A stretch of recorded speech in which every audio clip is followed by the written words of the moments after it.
ও রাসেল ভাই, ২ নং হরিদেবপুর ইউনিয়নে আপনার কোনো জুড়ি নাই।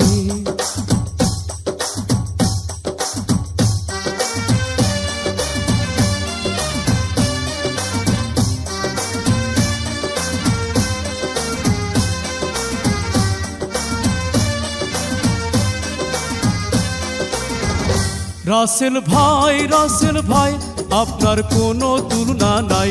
২ নং হরিদেবপুরবাসী কয় হবে হবে আপনার জয়। রাসেল ভাই আপনার কোনো জুড়ি নাই। হরিদেবপুর ইউনিয়নবাসী কয় ঢোল মার্কার হবে জয়। রাসেল ভাই।